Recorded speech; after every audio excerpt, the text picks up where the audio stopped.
They started with a whistle. Just outside my window, 3 sharp notes, too mechanical for a bird, too wrong for anything alive. I dropped the mug in my hand. Coffee bled across the kitchen linoleum, seeping into the crack I've been meaning to caulk for months. I just stood there, hand shaking, trying to blame the landlord, the pipes, the neighbor's brat with a new app. My first instinct was to grab my phone and Google weird whistling at night, but the screen just showed last month's bank alert. Overdrawn, again. The apartment was quieter than usual. Annie was asleep in the back, wrapped in the tattered quilt my mom sent last Christmas, the one with the faded footballs, even though she hates sports. She's 10, and lately I'm all she's got. After Mom died and Mel stopped calling, it's just been the 2 of us in this stuffy 2-bedroom, with the fridge that hums like it's got asthma and the rent that never drops. My chest burned, not from the fear, but from the damn acid reflux I can't afford to see a doctor about. The generic pills help sometimes. Not tonight. I kept swallowing, hard, feeling the panic creep up my throat along with the sour taste. I'm not good at this, being a parent, keeping it together, pretending I know what's next. My old therapist said I catastrophize. I said that was just another word for staying alive in this city. Sometimes at night I count the cracks in the ceiling when I can't sleep. Sometimes I try to remember Dad's voice, but it slips away, replaced by that hollow ringing you get when you sit up too fast. Another whistle. 3 notes again. Then silence, except for Annie's soft snore and the clock in the hall. My phone buzzed in my palm. I jumped. It was just my ex, Mel, a reminder that tomorrow's her turn, but we both know she'll cancel. She always does. My thumb hovered over the call button, but I put the phone down. I peered through the blinds, heart hammering, street empty, except for the neighbor's busted Honda and a trash bag split open on the curb. Nothing moved. I tried to breathe slow to ignore the pounding behind my eyes, but I could feel it. The whistling wasn't just outside. It was in the walls, in my teeth, vibrating behind my ribs. Then, a new sound. A kind of wet, shuddering gasp, like a dog choking, but slower, heavier. I remembered the news from last week. Some kind of viral outbreak in another state. Erratic behavior, the anchor had said. But we've all heard that before. Nobody listens until it's local. Nobody cares until the sounds start crawling into your bones. My keys were on the counter, next to Annie's inhaler. She hasn't needed it in months, but I pocketed it anyway. The rules are simple, or so I thought. Lock up, stay quiet, call for help. But help is a number that rings and rings. And tonight, the whistling was moving, circling the building, joined by that wet, dragging breath. I pressed my palm to the front door. My hands still smelled like dish soap and pennies. I could hear footsteps. Or maybe they were just echoes in my head. Then something scraped along the outside wall right by Annie's room. 3 notes whistled again, this time cut short like the wind forgot how to finish a tune.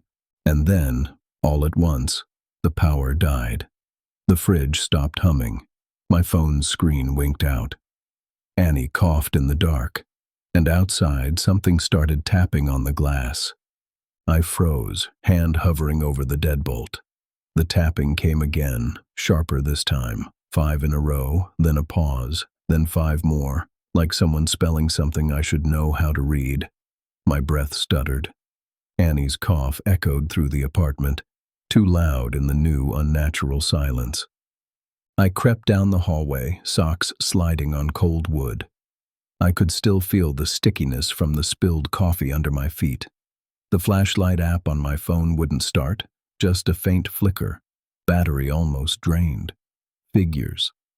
I always meant to buy spare batteries, but the grocery list never matched the paycheck.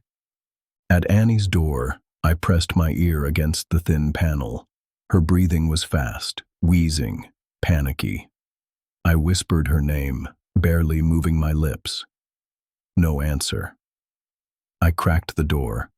The room was darker than pitch, shades pulled tight, moonlight smothered by heavy clouds. Annie's small shape was curled at the edge of the bed, covers yanked up to her chin, eyes wide and reflecting what little light snuck under the door. She mouthed something, voice lost under another round of tapping, this time right above us. Her inhaler slipped from her hand. I crawled to her, feeling my knees complain, that old ache flaring from when I fell off Dad's ladder helping him paint the house. I groped for the inhaler, found it, pressed it into her palm. My other hand brushed the frayed edge of her blanket, fingernails catching in a loose thread. I squeezed her shoulder, not sure which one of us needed the comfort more. Something heavy shuffled past the window, the blinds shifting with its shadow. Annie whimpered, clutching the inhaler. The whistling started up again, the same broken tune, but now it was layered. 2, 3 different voices, echoing each other, none quite human. I remembered that article I read at work, just before my shift ended at the call center, about how viral mutations can affect the nervous system, the sound of infected lungs trying to breathe around ruined tissue. I'd laughed at the clickbait headline. Now the sound crawled down my spine. I told Annie not to move. She nodded, squeezing her inhaler so hard her knuckles went white. My phone buzzed. It was Mel again, just a string of unread texts piling up, all her plans and apologies and explanations that didn't matter. I turned it over so the light wouldn't spill. Then the doorknob rattled. Not the front door, the back, the one that always sticks when it rains. My chest squeezed tight. I remembered the time Annie locked herself out on the porch and I had to break the screen to let her in. Tonight, if someone or something got in, I didn't have a plan. From outside, the whistling faltered. Something scraped along the porch boards. There was a sound I can only describe as bones grinding against metal. It didn't belong in the world I knew. I glanced at Annie's face. She mouthed a question. "Are they inside?" I pressed my finger to my lips. My mind raced. Every instinct told me to run, but where? The building was old, the fire escape bolted to crumbling brick. I pictured us dangling 3 stories up, my hands sweating, Annie's lungs tight, both of us too slow. Then, from the living room, I heard a low, guttural moan, followed by the first unmistakable crunch of glass as the tapping finally broke through. Glass scattered across the floor, and my feet instinctively backed toward Annie. The moan deepened, something slick dragging itself through the spilled coffee and broken ceramic. My mind snapped to every news headline, every warning I'd ever ignored.